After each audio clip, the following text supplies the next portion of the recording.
Assalamualaikum warahmatullahi wabarakatuh. Apa kabar teman-teman semua? Semoga sehat selalu. Gagal jantung.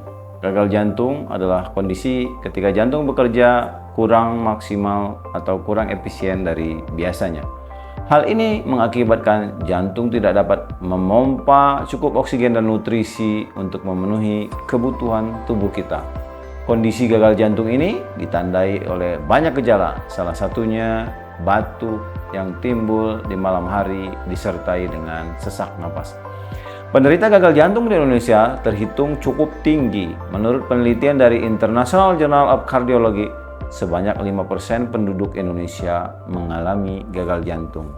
Bahkan, angka kematiannya juga termasuk tinggi sehingga menjadi penyebab utama kematian yang terjadi secara mendadak bersama serangan jantung, serta yang pasti tingginya angka perawatan di rumah sakit. Gagal jantung atau heart failure adalah sindrom klinis yang ditandai oleh gejala dan tanda fisik yang disebabkan oleh ketidakmampuan jantung untuk memenuhi kebutuhan suplai darah ke bagian tubuh yang lainnya dikarenakan adanya kelainan struktural maupun fungsional jantung. Kondisi ini dapat menyebabkan fungsi dari beberapa organ tubuh tidak maksimal, bahkan bisa berhenti. Ada beberapa kondisi yang dapat menyebabkan penyakit gagal jantung ini, baik karena penyakit dasar pada jantung maupun di luar jantung.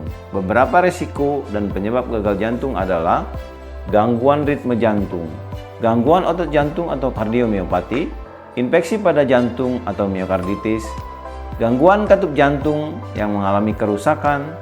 Yang kelima bisa penyakit jantung koroner, penyakit jantung bawaan sejak lahir, atau kekurangan sel darah merah atau anemia, dan yang terakhir kondisi kesehatan seperti hipertensi, diabetes ataupun penyakit tiroid. Penyakit gagal jantung ini dapat kita klasifikasikan menjadi beberapa macam. Yang pertama, penyakit gagal jantung kronik. Yang kedua, penyakit akut heart failure atau gagal jantung yang terjadi secara akut. Yang ketiga, penyakit gagal jantung kanan dan dibedakan juga menjadi gagal jantung kiri. Yang kelima, penyakit jantung dengan defrest dari pompa jantung. Yang keenam, penyakit jantung dengan pompa yang tetap baik atau preserved ejection fraction. Yang ketujuh, penyakit jantung yang menggunakan klasifikasi NIHA 1, 2, 3, 4, atau juga penyakit jantung yang menggunakan klasifikasi gangguan struktural pada jantung, termasuk juga penyakit jantung yang decompensated heart failure. Inti dari semua itu bahwa penyakit gagal jantung mengakibatkan ketidakmampuan jantung dalam memompa dan memberikan oksigen dan darah ke seluruh tubuh. Meski penyakit gagal jantung ini bisa menimpa siapa saja, namun dalam banyak kasus penyakit ini didapati pada mereka yang sudah mencapai usia lebih dari 40 tahun.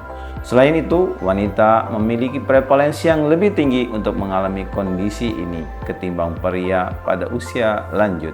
Resiko gagal jantung juga tinggi pada kelompok yang menderita tekanan darah tinggi, sedang mengalami pengobatan tertentu, obesitas atau berat badan berlebih, dan memiliki pola hidup yang tidak sehat, seperti kurang berolahraga, merokok, serta sering sekali mengkonsumsi junk food. Yuk mari kita cegah kondisi gagal jantung ini dengan menerapkan pola hidup sehat.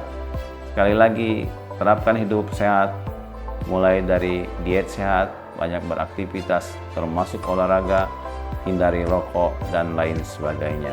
Sekali lagi, salam hidup sehat. Assalamualaikum warahmatullahi wabarakatuh.